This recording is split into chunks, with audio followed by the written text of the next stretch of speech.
Buenos Aires, 1º de dezembro de 2001. Você é um médico. Você tem 43 anos. Você trabalhou os últimos 18 anos num hospital público em Palermo. Você tem uma conta no Banco Nación com $47.000, a poupança de uma vida inteira. Você não é rico. Você é prudente. Você pagou a faculdade dos seus filhos em dólares, porque sempre soube que o peso era frágil. Você tem um apartamento, uma esposa professora e um plano de aposentadoria que depende desse dinheiro. Na manhã de 1º de dezembro, você acorda e lê o jornal. O governo acabou de congelar todas as contas bancárias do país. O decreto se chama Corralito, curral pequeno. Você pode sacar no máximo 250 pesos por semana. Não dólares, pesos. E o peso ainda está oficialmente cotado a 1 por 1 com o dólar. Mas todo mundo sabe que essa paridade não vai durar. Seus $47.000 estão dentro do banco. E o banco está fechado para você. O que acontece nas 72 horas seguintes é uma das histórias mais rápidas e mais brutais de colapso financeiro que o mundo moderno já registrou. Não porque foi o maior colapso, porque foi o mais visível. Porque aconteceu numa cidade de 13 milhões de pessoas, com câmeras, com jornalistas, com classe média que sabia exatamente o que estava perdendo e não tinha como impedir. E porque o que os argentinos fizeram nos dias seguintes revela algo sobre comportamento humano em crise que nenhum livro de economia consegue modelar. Para entender o que explodiu em dezembro de 2001, você precisa entender o que foi construído nos 10 anos anteriores. A Argentina estava saindo de uma hiperinflação devastadora. O peso tinha sido destruído. As pessoas guardavam dólares embaixo do colchão porque nenhuma moeda argentina durava tempo suficiente para valer a pena guardar.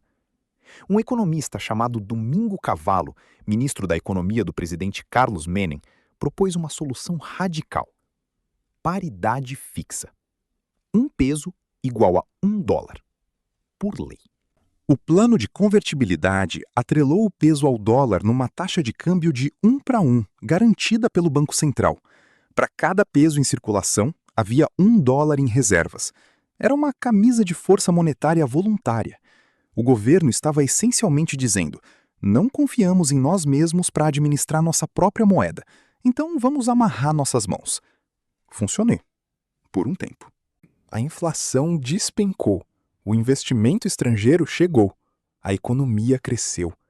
Os argentinos de classe média compraram apartamentos, carros, eletrodomésticos, viajaram para o exterior, abriram contas em dólares, porque a lei garantia que seus depósitos em dólares permaneceriam em dólares. O problema era estrutural, e todos que estudavam o assunto sabiam disso. Com o câmbio fixo num nível artificialmente alto, as exportações argentinas ficaram caras demais no mercado internacional. A indústria local não conseguia competir. O desemprego começou a subir. Para cobrir os déficits, o governo foi ao mercado internacional de dívida e os bancos estrangeiros emprestaram com prazer, porque a Argentina tinha o selo de aprovação do FMI e parecia estável. A dívida pública foi de 62 bilhões de dólares em 1994 para 144 bilhões em 2001. Em 1999, o Brasil, o maior parceiro comercial da Argentina, desvalorizou o real em 40%. Do dia para a noite, os produtos brasileiros ficaram 40% mais baratos que os argentinos. A economia argentina começou a contrair, e contrair, e contrair. 4 anos seguidos de recessão. Desemprego de 18%. Pobreza subindo. O governo cortando gastos, aumentando impostos, pedindo mais empréstimos para pagar os empréstimos anteriores. Em julho de 2001, a Argentina pagou 14% de juros ao ano para rolar sua dívida. O mercado estava precificando o calote como questão de tempo. Em novembro de 2001, os argentinos começaram a retirar dólares dos bancos em volumes que ameaçavam destruir as reservas do Banco Central. Em 3 semanas, 8 bilhões de dólares deixaram o sistema bancário argentino. No dia 1º de dezembro, Cavallo, agora de volta como ministro da Economia num governo diferente, assinou o Corralito. O Corralito não foi anunciado como o que era. Foi apresentado como uma medida temporária de proteção ao sistema bancário. Técnica, necessária, provisória. Os depósitos estavam garantidos. O governo estava no controle. Tudo ficaria bem. Ninguém acreditou. Nas primeiras horas depois do anúncio, filas se formaram em frente a caixas eletrônicos em todo o país. Pessoas sacando os 250 pesos permitidos, o máximo semanal, e voltando no dia seguinte tentar sacar mais. Alguns caixas ficaram sem dinheiro nas primeiras horas. Nos supermercados, as prateleiras começaram a esvaziar. Não de pânico imediato, de cálculo. As pessoas sabiam que se o peso fosse desvalorizado, o preço de tudo em peso subiria. Então comprar agora, com pesos na paridade de 1 por 1 com o dólar, era mais barato do que comprar depois. O médico em Palermo sacou seus 250 pesos. Comprou arroz, feijão, azeite, enlatados, tudo que cabia no porta-mala do carro. Voltou para casa. Sentou na mesa da cozinha com a esposa. 47 mil dólares dentro de um banco que não os deixava sair. Nos dias seguintes, algo que os economistas chamam de corrida bancária em câmera lenta se tornou um fenômeno de rua. Pessoas do lado de fora dos bancos, olhando para dentro através do vidro, vendo seus próprios dólares do outro lado.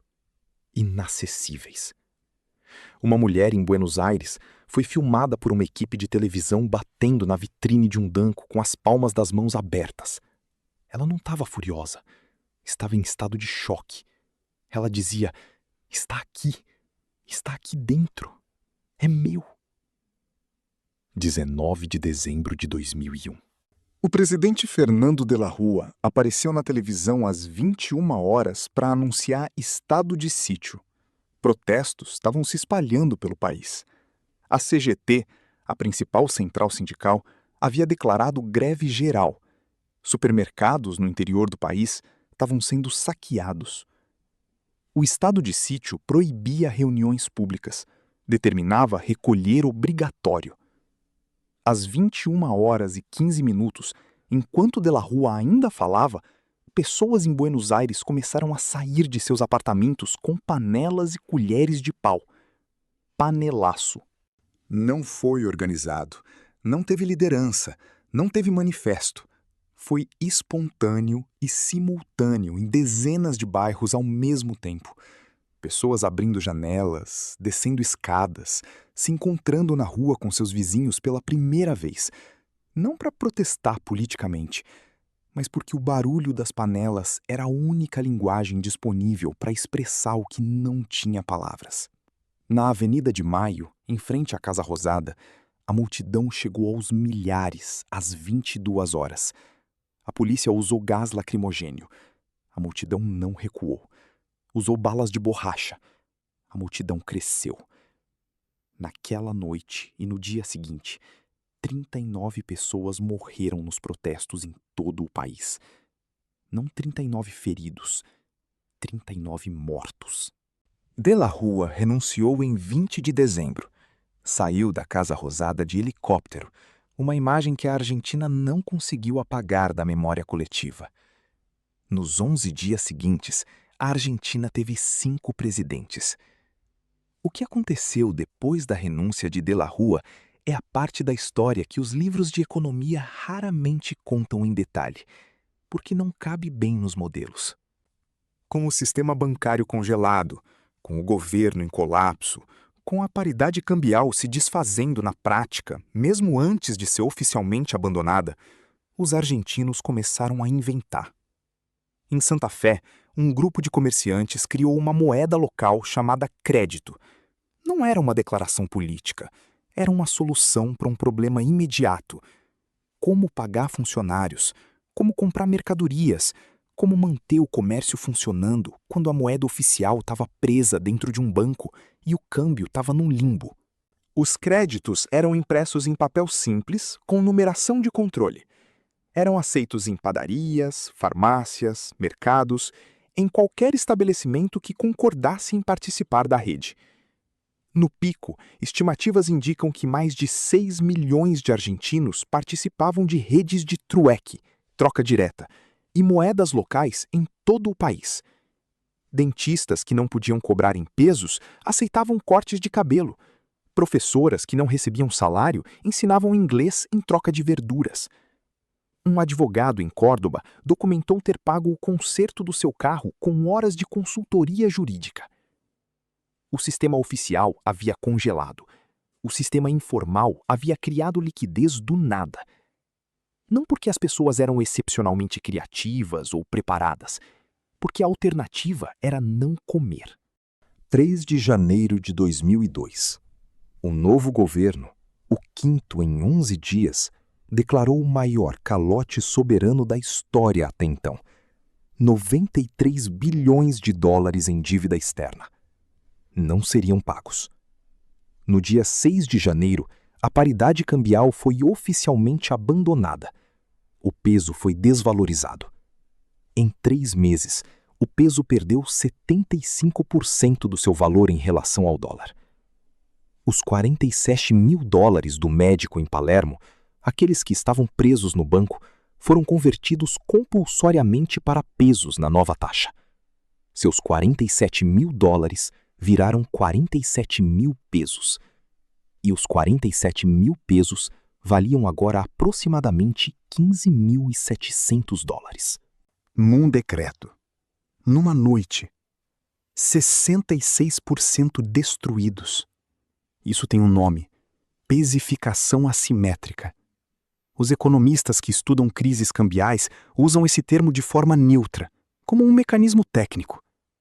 Para o médico em Palermo, não era um mecanismo técnico. Era o desaparecimento de 31 mil dólares, que haviam levado 18 anos para ser poupados. Multiplicado por milhões de pessoas.